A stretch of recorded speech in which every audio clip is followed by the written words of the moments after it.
ನಾನು ಸಮೀರ್ ಉಲ್ಲಾಗೂ ಮತ್ತು ಪ್ರಜ್ವಲ್ ರೇವಾಣಗೂ ಲಿಂಕ್ ಮಾಡ್ತೀನಿ. ಹೇಗೆ ಅಂತ ಕೇಳಿ.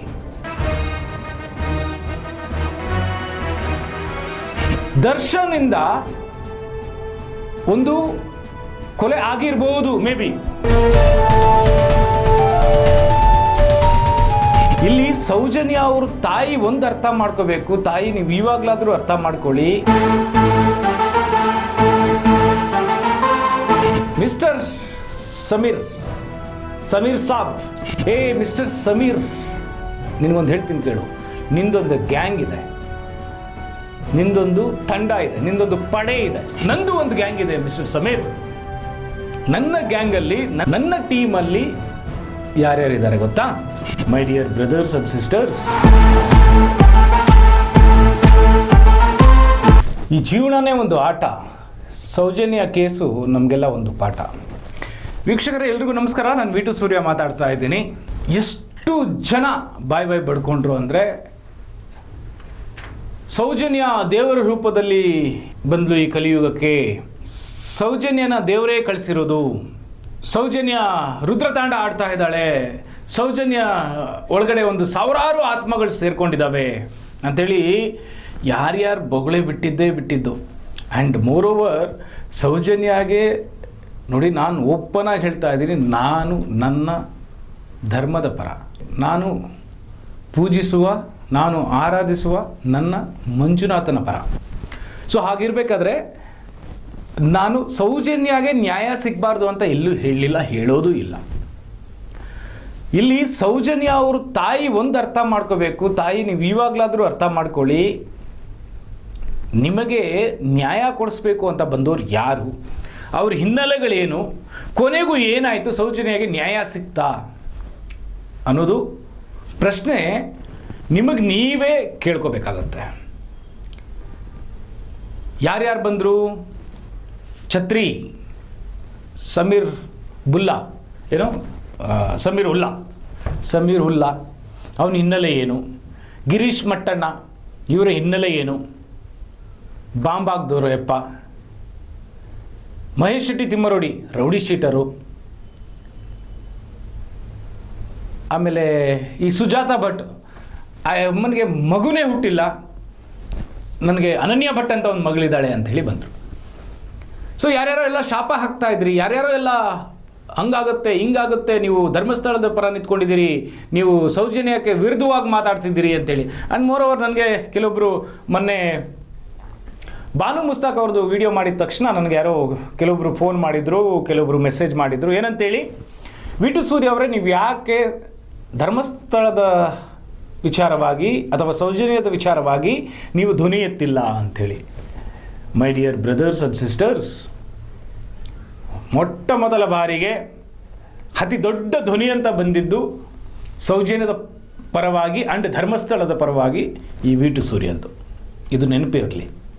ಆ ಚಾನಲ್ನ ಇದೇ ಕಿಡಿಗೇಡಿಗಳು 3.5 ಲಕ್ಷ ಜನ ಸಬ್ಸ್ಕ್ರೈಬರ್ಸ್ ಇದ್ದಂಥ ಚಾನಲ್ನ ಈ ಸಮೀರ್ ಇವಾಗ ಮಾಡ್ತಿದ್ದಾನಲ್ಲ, ಈ ಥರ್ಡ್ ಕ್ಲಾಸ್ ಛತ್ರಿ, ಏನು ಎಲ್ಲ ಯೂಟ್ಯೂಬರ್ಸ್ಗಳಿಗೂ ಸ್ಟ್ರೈಕ್ ಕೊಡೋದು, ಡಿಲೀಟ್ ಮಾಡಿಸೋದು, ಅದನ್ನು ಮಾಡ್ತಿದ್ದಾನಲ್ಲ.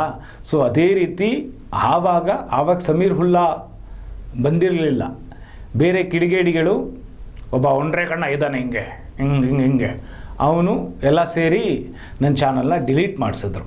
ಬಹುಶಃ ಅದರಲ್ಲಿ ನೋಡಿರೋರಿಗೆ ಗೊತ್ತು, ಮೊಟ್ಟ ಮೊದಲ ಬಾರಿಗೆ ಅತಿ ದೊಡ್ಡ ಮಟ್ಟಿಗೆ ಧ್ವನಿಯಾಗಿದ್ದು ವಿ2 ಸೂರ್ಯಂದೆ, ಧರ್ಮಸ್ಥಳದ ಪರವಾಗಿ ಆ್ಯಂಡ್ ಸೌಜನ್ಯದ ಪರವಾಗಿ. ನಾನು ಕೇಳೋಕೆ ಹೊರಟಿರೋದು ಏನಂತ ಹೇಳಿದ್ರೆ, ಮಿಸ್ಟರ್ ಸಮೀರ್ ಸಾಬ್, ಎಲ್ಲೋ ಕಾಣೆ ಆಗಿಬಿಟ್ಟಿದ್ಯಾ? ಎಲ್ಲಿ ಹೋಗ್ಬಿಟ್ಟೆ ನೀನೀಗ? ಎಲ್ಲಿ ಬಿಸಾಕ್ದೆ ಆ ಛತ್ರಿನ? ಈಗ ನಿನ್ನ ಛತ್ರಿ ಎಲ್ಲೋಯ್ತು? ನಿನ್ನ ಕಂತ್ರಿತನ ಎಲ್ಲೋಯ್ತು? ಹೆಂಗೆ ನಂಬಿಸ್ಬಿಟ್ಟೆ ನೀನು? ಮಿಸ್ಟರ್ ಸಮೀರ್, ನಿನಗೊಂದು ಹೇಳ್ತೀನಿ ಕೇಳು. ನಿಂದೊಂದು ಗ್ಯಾಂಗ್ ಇದೆ, ನಿಂದೊಂದು ತಂಡ ಇದೆ, ನಿಂದೊಂದು ಪಡೆ ಇದೆ. ಅದರಲ್ಲಿ ಇರೋರು ಯಾರು? ಗಿರೀಶ್ ಮಟ್ಟಣ್ಣ, ತಿಮ್ಮಣ್ಣ, ಏನು ಚಿನ್ನ, ಮತ್ತು ಈ ಸುಜಾತ ಭಟ್, ಆಮೇಲೆ ಇನ್ನೊಬ್ಬ ಯಾರೋ ಒಂದು ರವಿ. ಸೊ ಈ ರೀತಿ ನಿನ್ನ ಗ್ಯಾಂಗ್ ಇರೋದು. ನಂದು ಒಂದು ಗ್ಯಾಂಗ್ ಇದೆ ಮಿಸ್ಟರ್ ಸಮೀರ್. ನನ್ನ ಗ್ಯಾಂಗಲ್ಲಿ, ನನ್ನ ಪಡೆಯಲ್ಲಿ, ನನ್ನ ಟೀಮಲ್ಲಿ ಯಾರ್ಯಾರಿದ್ದಾರೆ ಗೊತ್ತಾ? ನ್ಯಾಯ, ಧರ್ಮ, ನಿಯತ್ತು, ಅಣ್ಣಪ್ಪ ಸ್ವಾಮಿ, ಮಂಜುನಾಥ ಸ್ವಾಮಿ ಆ್ಯಂಡ್ ಅವರ ಭಕ್ತರು. ಇವರ ಮುಂದೆ ನಿನ್ನ AI ವಿಡಿಯೋ ಏನು ಮಾಡೋಕ್ಕಾಗಲ್ಲ, ಮಾಡೋಕ್ಕಾಗೋದೂ ಇಲ್ಲ. ನಿನಗೆ ತಾಕತ್ತನ್ನೋದಿದ್ದರೆ ಮಿಸ್ಟರ್ ಸಮೀರ್ ಹುಲ್ಲಾ, ನಿನಗೆ ತೋಳಲ್ಲಿ ತಾಕತ್ತಂತ ನಮ್ಮ ಸ್ನೇಹಿತರೊಬ್ಬರು ಹೇಳ್ತಾರೆ, ನಿನಗೆ ತೋಳಲ್ಲಿ ತಾಕತ್ತಿದ್ದರೆ ಅಂತ. ಆ ಥರ ನಿನಗೆ ತೋಳಲ್ಲಿ ತಾಕತ್ತಿದ್ದರೆ ನೀನು ಮಾಡಿರೋದು ಏನು ಛತ್ರಿ ಕೆಲಸ, ಅದೇ ಛತ್ರಿ ಹಿಡ್ಕೊಂಡು ಮಾಡಿದ್ಯಲ್ಲ ಕಂತ್ರಿ ಕೆಲಸ, ಆ ಕೆಲಸನ ಯಾರು ಹೇಳಿ ಮಾಡಿದ್ರು ಅದನ್ನು ಈಗ ರಿಲೀಸ್ ಮಾಡು. ನಿನ್ನ ತಂಡದ ಆಟ ಮುಗೀತು. ಇನ್ಮೇಲೆ ಏನೇ ಇದ್ರೂ ಶಿವನ ಆಟ. ಯಾರ್ಯಾರೆಲ್ಲ ಅಲ್ಲಿ ದೇವರೇ ಇಲ್ಲ, ಅಲ್ಲಿ ಮಂಜುನಾಥ ಸ್ವಾಮಿ ಇಲ್ಲ, ಅಲ್ಲಿ ಬುಲ್ಡೋಸರ್ ಬಿಡಬೇಕು, ಅಲ್ಲಿ ಬೆಂಕಿ ಹಾಕಬೇಕು. ಧರ್ಮಸ್ಥಳಕ್ಕೆ ಹೋಗಬೇಡಿ ಯಾರೂ. ಅದು ರೇಪಿಸ್ಟ್ ಜಾಗ. ಸಾವಿರಾರು ಹೆಣಗಳನ್ನ ಹೂತಾಕಿದ್ದಾರೆ, ಸಾವಿರಾರು ಹೆಣ್ಮಕ್ಕಳನ್ನ ಕೊಲೆ ಮಾಡಿ ರೇಪ್ ಮಾಡಿ ಅಲ್ಲಿ ಹೂತಾಕಿದ್ದಾರೆ. ಎಷ್ಟೋ ಹೇಳಿದ್ರಿ ನೀವೆಲ್ಲ. ಲೇ, ಒಂದು ಕಾಲದಲ್ಲಿತ್ತು ತಾತ ಮುತ್ತಾತ ಮಾಡೋದು ಮಕ್ಕಳು ಮೊಮ್ಮಕ್ಕಳಿಗೆ ಬರ್ತಿತ್ತಂತೆ. ಇವಾಗ ಹಂಗಲ್ಲ ಮರಿ ಮಿಸ್ಟರ್ ಸಮೀರ್. ಅಲ್ಲೇ ಡ್ರಾ ಅಲ್ಲೇ ಬಹುಮಾನ. ನೀನು ಮಾಡಿದೆಯಲ್ಲ ಅದಕ್ಕೆ ಅಲ್ಲೇ ಡ್ರಾ ಅಲ್ಲೇ ಬಹುಮಾನ. ಎಷ್ಟು ದಿನ ಆಯಿತು? ಹಾರ್ಡ್ಲಿ ವರ್ಷ ಕೂಡ ಆಗಿಲ್ಲ, 6 months ಕೂಡ ಆಗಿಲ್ಲ. ದೇವ್ರ ಆಟ ನೋಡ್ದ? ತಿರುಗೇಟ್ ಹೆಂಗೆ ಬೀಳುತ್ತೆ ಅಂತ ನೋಡ್ದ? ನಿನಗೆ ಹೇಳಿಕೊಟ್ಟವ್ರು ಯಾರು? ನೀನು ಎಷ್ಟು ದುಡ್ಡು ತಗೊಂಡಿದ್ಯಾ? ಇದು ಈಗ ತನಿಖೆಯಲ್ಲಿ ಎಲ್ಲನೂ ಹೊರಗೆ ಬರುತ್ತೆ. ಕಾನೂನಿನ ಸುಮ್ಮನೆ ಕೂತ್ಕೊಂಡಿಲ್ಲ. ಅಥವಾ ಈ ಕಾನೂನು ಇಲ್ಲಿ ನೀವೇನೋ ಅಂದ್ಕೊಂಡು ಕೈ ಹಾಕಿದ್ರಿ. ನಾನು ಹೇಳ್ತೀನಲ್ಲ, ಲೆಫ್ಟಿಸ್ಟು ರೈಟಿಸ್ಟು ಅನ್ಬೇಡಿ, ಫ್ರಂಟು ಬ್ಯಾಕು ಅಂತ ಹೇಳಿ ಅಂತೇಳಿ. ಸೊ ಆ ಥರ ಯಾವುದೋ ಫ್ರಂಟ್ ಪಕ್ಷನೋ ಅಥವಾ ಬ್ಯಾಕ್ ಪಕ್ಷನೋ ಇದ್ದಾಗ ನಮ್ಮದು ಬೇಳೆ ಬೇಯಿಸ್ಕೊಳ್ಳೋಣ ಅಂಥೇಳಿ ಯಾರೇ ಬಂದ್ರೂ ಅಣ್ಣಪ್ಪನ ಮುಂದೆ, ಆ ಮಂಜುನಾಥ ಸ್ವಾಮಿನ ಮುಂದೆ ಏನೂ ಮಾಡೋಕ್ಕಾಗಲ್ಲ ಮರಿ. ನಿನಗೆ ಹೇಳಿಕೊಟ್ಟರು, ನೀನು ಅದನ್ನು ಯಾವ ರೀತಿ ಸ್ಕ್ರಿಪ್ಟ್ ಬರೆದು ಕೊಟ್ಟರು, ನೀನು ಏನು ಮಾಡಿದ್ರು ನನಗಂತೂ ನಿಜ ಗೊತ್ತಿಲ್ಲ. ಆದರೆ ಎಷ್ಟು ಸಾವಿರ ಅಲ್ಲ, ಎಷ್ಟು ಲಕ್ಷ ಜನ, ಎಷ್ಟು ಕೋಟ್ಯಾಂತರ ಜನ ಭಾವನೆಗಳಿಗೆ ಧಕ್ಕೆ ತಂದಿದ್ದೀಯಾ ನೀನು. ನಾನು ಕಾನೂನಲ್ಲಿ ಮತ್ತು ಸರ್ಕಾರದಲ್ಲಿ ಮನವಿ ಮಾಡಿಕೊಳ್ಳೋದು, ನಾನು ಸಮೀರ್ ಹುಲ್ಲಾಗೂ ಮತ್ತು ಪ್ರಜ್ವಲ್ ರೇವಣ್ಣಗೂ ಲಿಂಕ್ ಮಾಡ್ತೀನಿ. ಹೇಗೆ ಅಂತ ಕೇಳಿ. ಪ್ರಜ್ವಲ್ ರೇವಣ್ಣ ಮಾಡಿದ ಕೃತ್ಯ ಏನಿದೆ ಅಲ್ಲ, ಅದರಿಂದ ಎಷ್ಟೋ ಜನರ ಮನಸ್ಸಿಗೆ ನೋವಾಗಿದೆ, ಎಷ್ಟೋ ಹೆಣ್ಣುಮಕ್ಕಳ ಜೀವನ ಹಾಳಾಗಿದೆ. ಹಾಗಾಗಿ ಅವನು ಮಾಡಬಾರ್ದು ತಪ್ಪನ್ನು ಮಾಡ್ದ, ಅವನಿಗೆ ಕಾನೂನು ರೀತಿ ಏನು ಶಿಕ್ಷೆ ಆಗಬೇಕೋ ಅದು ಆಗಿದೆ. ಅದೇ ರೀತಿ ಈ ಸಮೀರ್ ಹುಲ್ಲಾ ಮಾಡಿರೋಂಥ ಕೆಲಸದಿಂದ ಎಷ್ಟೋ ಜನ ಹೆಣ್ಣುಮಕ್ಕಳ ಮನಸ್ಸಿಗೆ, ಮಂಜುನಾಥ ಸ್ವಾಮಿನ ನಂಬಿದವರ ಮನಸ್ಸಿಗೆ ನೋವಾಗಿದೆ. ಎಷ್ಟೋ ಜನ ಹಿಂದೂ ಧರ್ಮದವರಿಗೆ, ಆ ಮಂಜುನಾಥ ಸ್ವಾಮಿನ, ಅಣ್ಣಪ್ಪ ಸ್ವಾಮಿನ ಪೂಜಿಸಿದವರಿಗೆ ಅವರ ಮನಸ್ಸಿಗೆ ನೋವುಂಟಾಗಿದೆ.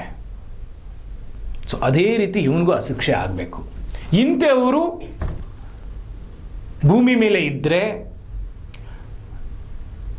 ಅಥವಾ ಇಂಥವರು ಜೈಲಲ್ಲಿ ಇಲ್ದಿರ ಹೊರಗಡೆ ಇದ್ದರೆ, ಸಾವಿರಾರು ಜನರಲ್ಲ ಕೋಟ್ಯಾಂತರ ಜನರ ನೆಮ್ಮದಿನ ಹಾಳು ಮಾಡ್ತಾರೆ, ಅವ್ರ ಬದುಕನ್ನು ದಾರಿ ತಪ್ಪಿಸ್ತಾರೆ, ಅವ್ರ ಭಾವನೆಗಳ ಜೊತೆಲಿ ಆಟ ಆಡ್ತಾರೆ. ಸೊ ಹಾಗಿರ್ಬೇಕಾದ್ರೆ ಈ ನಾನು ಹೇಳ್ತಾ ಇರೋದು, ಈ ಸಮೀರ್, ಈ ತಿಮ್ಮ, ಈ ಗಿರೀಶ್ ಮಟ್ಟಣ್ಣ ಮತ್ತು ಈ ಚಿನ್ನ, ಈ ಸುಜಾತ, ಯಾರೇ ಆಗಿರಲಿ, ಯಾರ್ಯಾರೆಲ್ಲ ಇನ್ವಾಲ್ವ್ ಆಗಿದ್ದಾರೆ, ಇವ್ರಿಗೆಲ್ಲ ಜೀವನ ಪರ್ಯಂತ ಇವರು ಜೈಲಲ್ಲೇ ಇರಬೇಕು. ಯಾಕಂದರೆ ಇನ್ನೂ ಏನೇನು ಪ್ಲ್ಯಾನ್ ಮಾಡ್ಕೊಂಡು ಇನ್ನೂ ಯಾವುದ್ರಲ್ಲಿ ಬರ್ತಾರೋ ಗೊತ್ತಿಲ್ಲ. ಕೇವಲ ಒಂದು 5-6 ಜನ ಬೇಡ, ಒಂದು ಇವ್ರ ಗ್ಯಾಂಗಲ್ಲಿ ಒಂದು 100 ಜನ ಅಂತಲೇ ಇಟ್ಕೊಳ್ಳೋಣ. 1-2-3 ಜನ ಲೇಡೀಸು, ಹೆಣ್ಮಕ್ಳು, ಬಾಬಾ ಆಡಿದ ಆಟಗಳೇನು, ಮಾತಾಡಿದ ಮಾತುಗಳೇನು, ಹಾಂ ಇವಾಗ ಯಾಕಪ್ಪ ಎಲ್ಲ ಕಾಣೆ ಆಗಿಬಿಟ್ಟಿದ್ದೀರಿ, ಎಲ್ಲೋದ್ರಿ, ಸತ್ಯಸತ್ಯತೆಗಳೇನಂತ ಗೊತ್ತಾಯ್ತಾ? ಹಾಂ ಏನು ಹಂಗೆ ಮಾಧ್ಯಮದವ್ರು ಬೈಯೋದೇನು, ಅವ್ರಿಗೆ ಬೈಯೋದೇನು, ನನಗೆ ಬೈಯೋದೇನು, ಶಾಪ ಹಾಕೋದೇನು, ಎಲ್ಲೋದ್ರಿ ನೀವು ಶಾಪ ಹಾಕಿದ್ರೆ? ಕೆಟ್ಟದ್ದು ಮಾಡೋಕೆ ನೀವು ಇದ್ದೀರಾ ಅಂದಾಗ ಒಳ್ಳೇದು ಮಾಡೋರನ್ನ ಒಳ್ಳೇದನ್ನೇ ಮಾಡೋಕ್ಕಂತ ಒಬ್ಬ ಶಿವ ಇದ್ದಾನೆ ಮೇಲೆ, ಆ ಶಿವನನ್ನೇ ನೀವು ಟಾರ್ಗೆಟ್ ಮಾಡಿದಾಗ ನಿಮ್ಮನ್ನು ಬಿಡ್ತಾನ ಇನ್ಮೇಲೆ ಆ ಶಿವ? ಇವ್ರುಗಳಿಗೆ, ಇವ್ರು ಯಾರಿದಾರಲ್ಲ ಇವರಿಷ್ಟೂ ಜನನು, ಆಮೇಲೆ ಇನ್ನೂ ತನಿಖೆ ಆಗಬೇಕು ಇವ್ರಿಗೆ ಯಾರ್ಯಾರಿಗೆಲ್ಲ ಚೂ ಬಿಟ್ಟು ಎಲ್ಲಿಂದ ಎಲ್ಲಿ ಟ್ರಾನ್ಸಾಕ್ಷನ್ ಆಗಿದೆ, ಎಲ್ಲಿ ಹೆಣ್ಮಕ್ಳುಗಳು ಅಂದರೆ ಹೆಣ್ಮಕ್ಕಳಂದ್ರೆ ಏನು ಬೇಕಾದರೂ ಮಾತಾಡಿದ್ರೆ ಸಹಿಸ್ಕೋಬೋದು. No no no no no no no no no no ನಾವು ಸಹಿಸ್ಕೊಳ್ಳೋದೇ ಇಲ್ಲ. ಡೋಂಟ್ ವರಿ, ಅಲ್ಲೇ ಅಲ್ಲೇ ಬಹುಮಾನ ನಮ್ಮ ಹತ್ರನೂ. ಯಾರಿದ್ರೂ ಅಷ್ಟೇ, ನ್ಯಾಯ ರೀತಿ ಧರ್ಮ ಅಷ್ಟೇ. ಅದು ಹೆಣ್ಣಾಗಲಿ ಗಂಡಾಗಲಿ ಎಲ್ಲರೂ ಒಂದೇ. ಸೊ ಹಾಗಿರ್ಬೇಕಾದ್ರೆ ನಾನು ಸರ್ಕಾರದಲ್ಲಿ ಕಾನೂನಲ್ಲಿ ಮನವಿ ಮಾಡ್ಕೊಳ್ಳೋದು, ಪ್ರಜ್ವಲ್ ರೇವಣ್ಣಗೆ ಏನು ಶಿಕ್ಷೆ ಆಯಿತೋ ಅಥವಾ ನಟ ದರ್ಶನ್ ಅವರಿಗೆ ಯಾವ ರೀತಿ ಶಿಕ್ಷೆ ಆಯ್ತು, ಯಾಕಂದರೆ ನಟ ದರ್ಶನ್ನು ವಿ ಡೋಂಟ್ ನೋ, ನಾನು ಡಿಕ್ಲೇರ್ ಮಾಡೋಕ್ಕೂ ಆಗಲ್ಲ, ಅದು ನಮ್ಗೆ ಗೊತ್ತಿಲ್ಲ. ಮೇ ಬಿ ಇದ್ರೂ ಇರ್ಬೋದು, ಅದು ನನಗೆ ಗೊತ್ತಿಲ್ಲ, ನಾನು ನೋಡಿಲ್ಲ. ಬಟ್ ಧರ್ಮಸ್ಥಳದ ವಿಚಾರ ನಾನು ನೋಡಿದ್ದೀನಿ. ಏನು ಇವರು ಧರ್ಮಸ್ಥಳನ ಕೇವಲ ಮಾಡಿದ್ದು ಬುಲ್ಡೋಸರ್ ಬಿಡಬೇಕು, ಅಲ್ಲಿ JCB ಬಿಡಬೇಕು, ಬೆಂಕಿ ಹಾಕ್ಬೇಕಂತ ಹೇಳಿದ್ನೆಲ್ಲ ಕೇಳಿಸ್ಕೊಂಡಿದ್ದೀನಿ. ಬಟ್ ನಾನು ದರ್ಶನ್ದು ಯಾವುದೂ ಕೇಳಿಸ್ಕೊಂಡಿಲ್ಲ. ಸೊ ಅಂಥವ್ರಿಗೆ ಆ ಥರ ಶಿಕ್ಷೆ ಆಗಿದೆ ಅಂದಾಗ ದರ್ಶನಿಂದ ಒಂದು ಕೊಲೆ ಆಗಿರ್ಬೋದು, ಮೇ ಬಿ ಒಂದು ಸಂಸಾರ ಒಡೆದೋಗಿರ್ಬೋದು, ಒಂದು ಸಂಸಾರ ಹಾಳಾಗಿರ್ಬೋದು, ಒಂದು ಮಗ ತಬ್ಲಿ ಆಗಿರ್ಬೋದು, ಒಂದು ಮಹಿಳೆ ವಿಧವೆ ಆಗಿರ್ಬೋದು, ಒಂದು ತಂದೆ ತಾಯಿ ಮಗನ ಕಳ್ಕೊಂಡಿರ್ಬೋದು.